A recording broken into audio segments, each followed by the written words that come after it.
We acknowledge the original owners of the land on which we podcast, whose stories were told for thousands of years. Today, we are recording in Meanjin. We pay our respects to elders past and present who may be listening. Sovereignty was never ceded. A quick note before we get started that there may be some swearing in today's podcast. If you don't like swearing or usually listen with children in the car, you have been warned.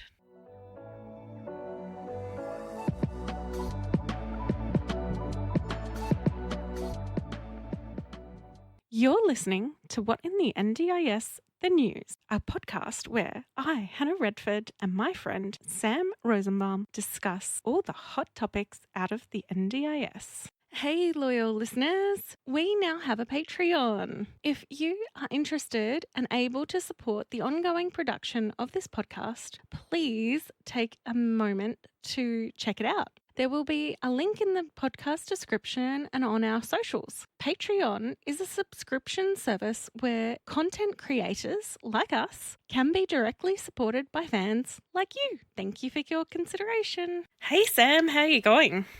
Hey, good thanks, Hannah. Yourself? Yeah, good. I had an enjoyable night on Friday night at Connect Fest with you. Yeah, it was a great little event, and I loved the balloon lady giving us our little hats. Yes. Yours was quite colourful and tall. That was flamboyant and extravagant and ridiculous all at the same time. It was fantastic. For those at home, Hannah and I went to a Connect Fest run by the wonderful Karen Lorenzon, who we had in one of our episodes, and I was talking with one of the children's entertainers out the front, and Hannah and I were sitting at the event together, just sort of enjoying the pre-networking part. And we was watching her out the window make these balloon hats, and she just kept on adding more and more balloons and more and more things to it. And there was like little white small balloons with little eye boggly eyes at the end of it, and then next thing you know there's a light involved, and Hannah and I are just chatting ourselves going, this is ridiculously elaborate. And next thing you know, she's walked in and found me and gone, here's this for you, which just added some more of the ridiculous of my outfit, which at that point in time was a two-piece short and t-shirt jelly bean printed multicolored atrocity. Loved it. Loved my colourful It was outfit. amazing. It was something to behold. That's for sure. But yeah, this hat just definitely made for the piece. I'm pretty sure there are photos floating around on Facebook and LinkedIn for those social stalkers out there. Oh, yes. And the photos are quite amazing. That they are indeed. But yeah, no, it was a great night. It was a good little gathering. Great contacts, great providers there. Great little event that Karen runs. Yeah, I've been really loving her Christmas series. I think they've been fantastic as a way to wrap up the year and have a bit of a drink with those that we have become acquainted with, and Yep. it's been great. Yeah, it's been a wonderful vibe. So today we're bringing the news. So the NDIS released its quarterly report, which is always fun. So here are some quick fire stats to get us started. There are now 631,529 participants on the NDIS. Wow, that's a pretty decent number there. Lots of participants looking for lots of supports. Participation in the community and social activities and work have increased by 7% and 11% respectively. Participant perceptions of whether the NDIS has helped have risen across the reporting categories, including participants who feel positively about the choice and control the NDIS has helped with is up to 77% from 67%. So that's quite an increase. Then satisfaction across the 4 stages of the NDIS planning process has risen very slightly overall. Average Plan budgets have increased by 15%, which is good news for participants. And interesting because they said plan budgets would only increase by 8%, which was a reduction from 16% as their target. So, And then when you also look at when providers are seeing plans in their day to day, I'm sure we've got some listeners out there who question that figure. But that has to mean some people are definitely getting more supports, at least, hopefully. total scheme payments continue to increase due to both increased participant numbers and higher average cost per participant. So that may be part of it. Highly likely. Service standards experience have improved with 9 out of 17 PSG timeframes met in 95% of the cases. 79% of complaints in the report period closed within 21 days, which is a decline from previous periods. So 21% of complaints are taking more than 21 days. Yeah. We also know that there's quite a big number, an increase of actual complaints being made through to the commission that they're handling. So hopefully that funding that Bill Shorten was talking about earlier in this year comes through to help relieve that. Review of reviewable decisions have decreased as a percentage of active participants, as have AAT reviews. Core support for daily activities, social and community participation, and capacity building for daily activities remain the largest support categories, obviously, because they're the two main biggest categories. I don't know why they needed to say that. Well, look, there's this. Data is good at stating facts sometimes, though. So Data is data. It's got to equate to 100% somehow. So they've got to summarize it, but like sometimes the obvious. So PACE has been introduced and started its full rollout and is being implemented incrementally. So Bill Shorten outlined 6 reforms that he would like to see. Number 1, investing in the NDIA's workforce capability and systems, resulting in better consistency and equity in decision making for access and planning decisions for NDIS participants. Number 2, better supporting NDIS participants to manage their plans within budget, including assistance from the NDIA throughout the plan period and hold plan managers, support coordinators, and providers into account. Number 3, implementing a new lifetime planning approach to ensure plans are more transparent and flexible for life events. Number 4, improving the way the NDIA provides supported independent living or SIL, and to ensure participants receive the right NDIS funding for home and living supports as they need to live as independently as possible. 5, supporting participants to make purchase decisions to buy the right products or services to meet their needs, including through preferred provider panels and the use of support coordinators.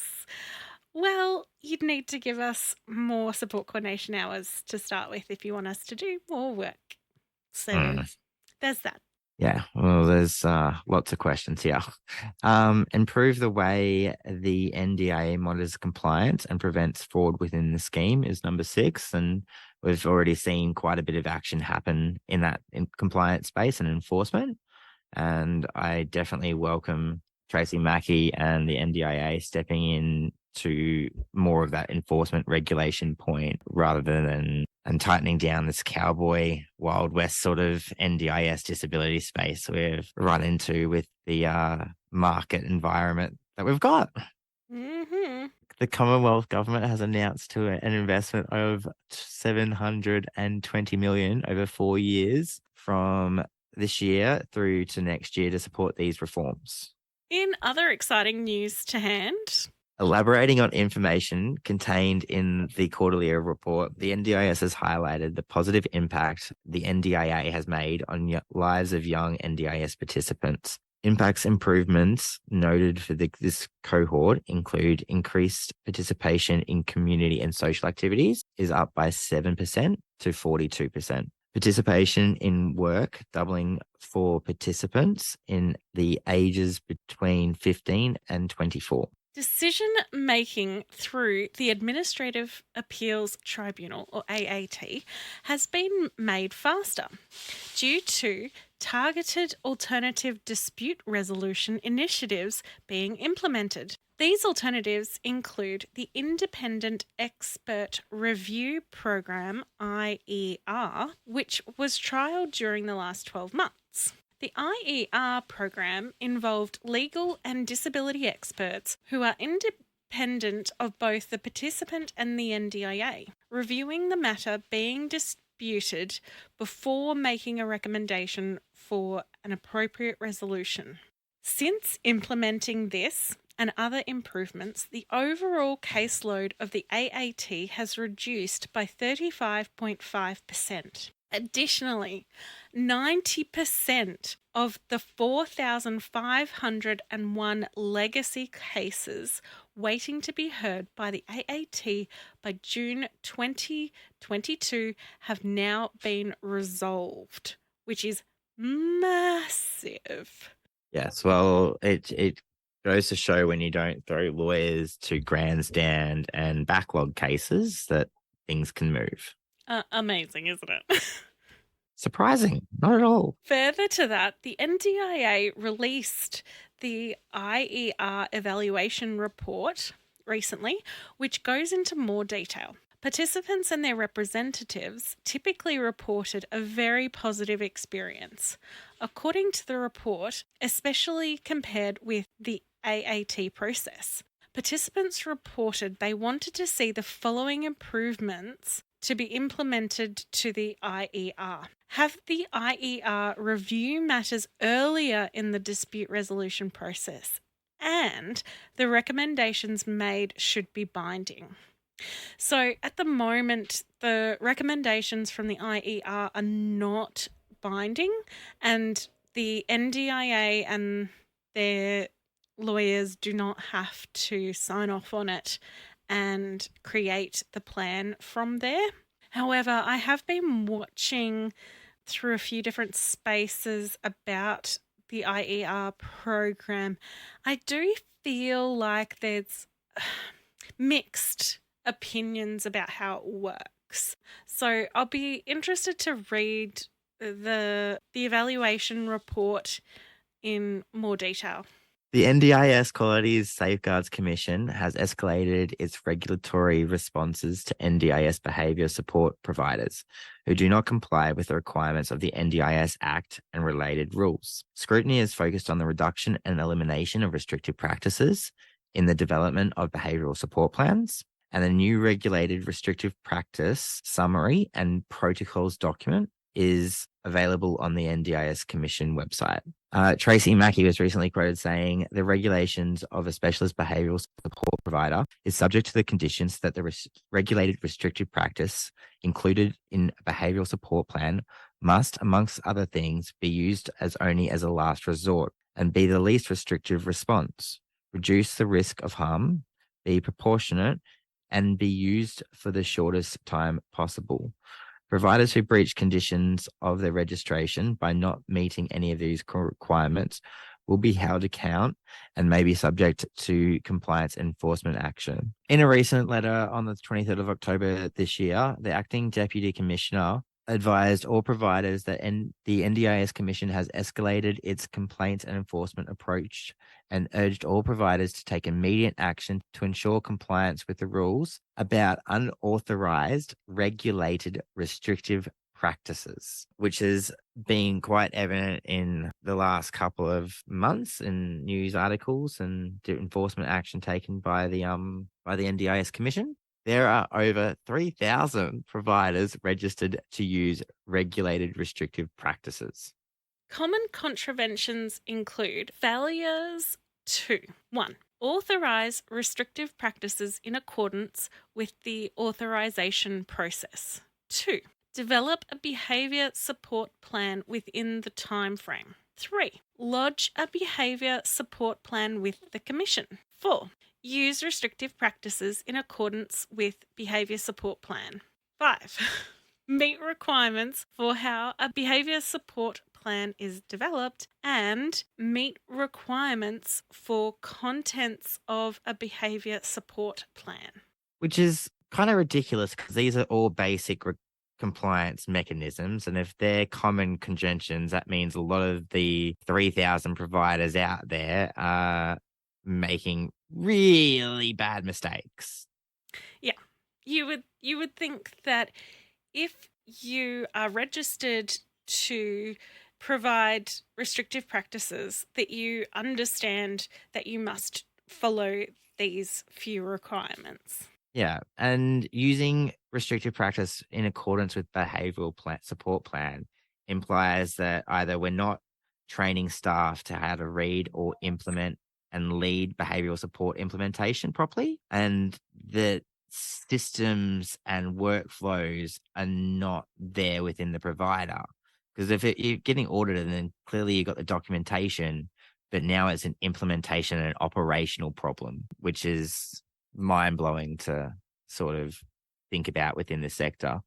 The NDIS Quality and Safeguards Commission has released a set of resources to support the workforce capabilities framework. This is aimed at improving service quality. The resources set the attitudes, skills, and knowledge of all workers funded under the NDIS.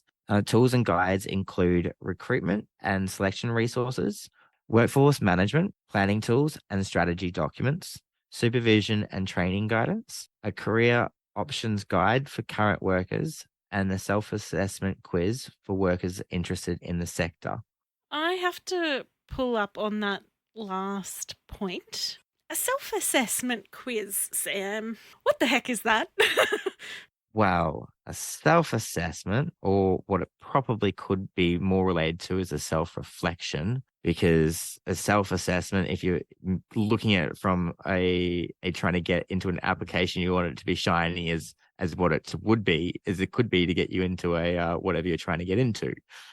In this application, what I'm thinking is it is a real reflection of your skill sets individually and what you're wanting to do as a support worker or a professional within this sector, and sort of map out the goals and the skills that you require to get there in terms of what you're wanting to support. So, for example, if you're entering the sector and you're starting out as a support worker at YoBlo Support Services, and you're like, I want to get into, I really like this. I want to look at this as a long-term career.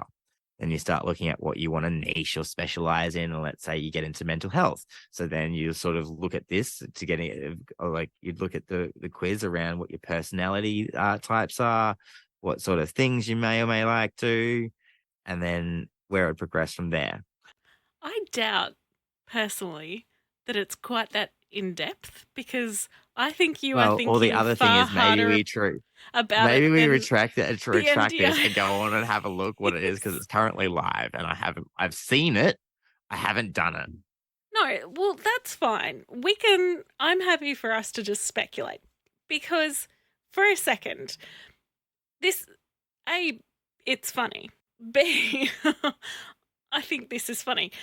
One of the issues is, how many people are really going to find this on the Quality and Safeguard Commission website, for one thing? Well, it's not even actually on the commission work. It's got its own website. Secondly, then that's a problem. Okay, nobody's going to find it is the number one problem. Well, I'll challenge that. I know there's quite a few providers that are looking at it. Good. But the workers that it really should be targeting is the ones that I see a lot who seem to roll out of bed one morning and go, you know what a cute job would be? Being a support worker. Oh yeah, see And they this doesn't roll get to on that. in and do a crap ass job. And if they had a quiz, potentially they'd be able to stop for a second and take a second.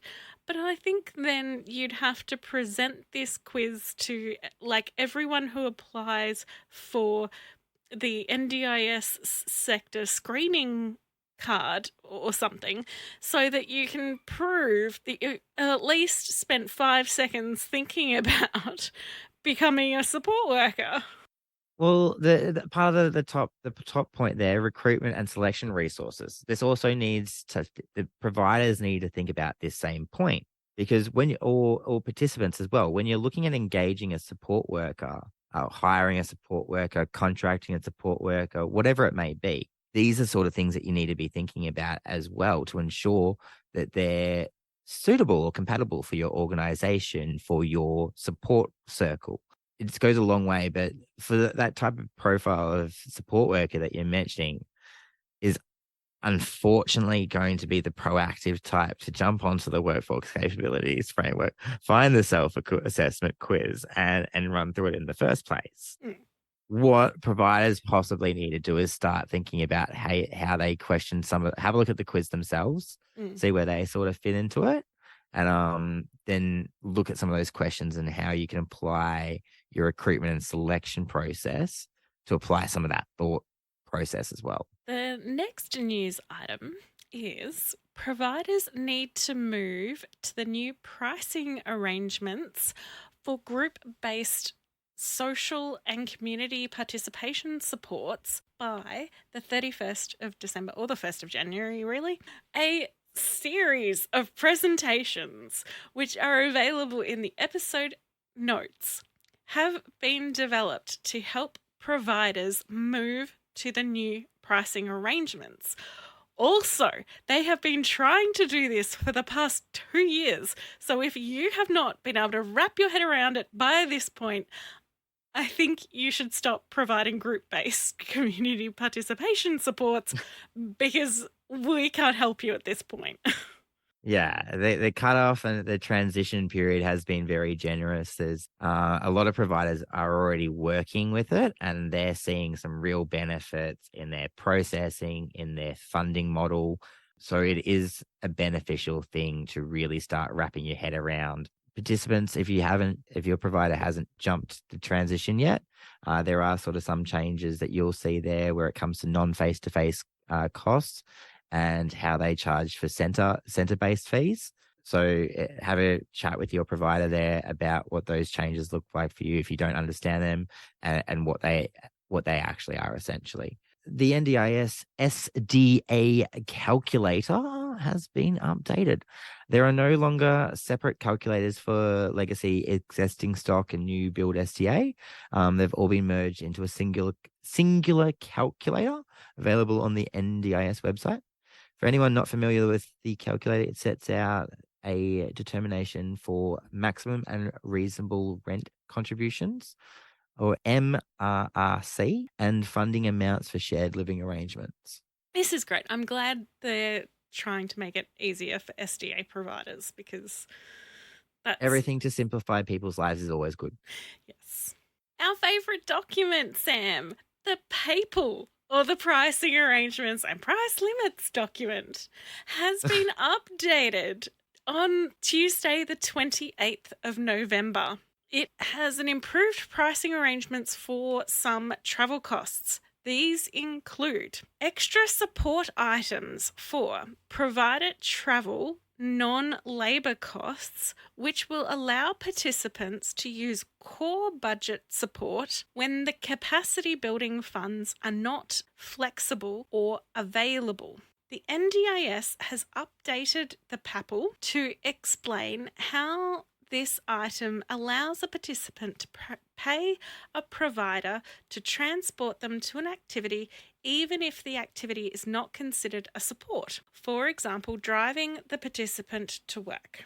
Interesting news, though, in recent events in compliance world. 2 people have been charged and barred from delivering supports to NDIS participants after fraud investigations by the Fraud Fusion Task Force, or the FFT, which is the task force including the NDIA and Australia Federal Police. This follows an NDIA, so an agency staff member, being arrested and charged after an investigation revealed they had disclosed protected agency information to a third party. This has been classified as a data breach by the NDIA. The information disclosed included following details of participants' records on the NDIA systems, which included full name, date of birth, gender, and address. There are also some cases where additional information was disclosed. This relates to participants and their related parties, which is a massive,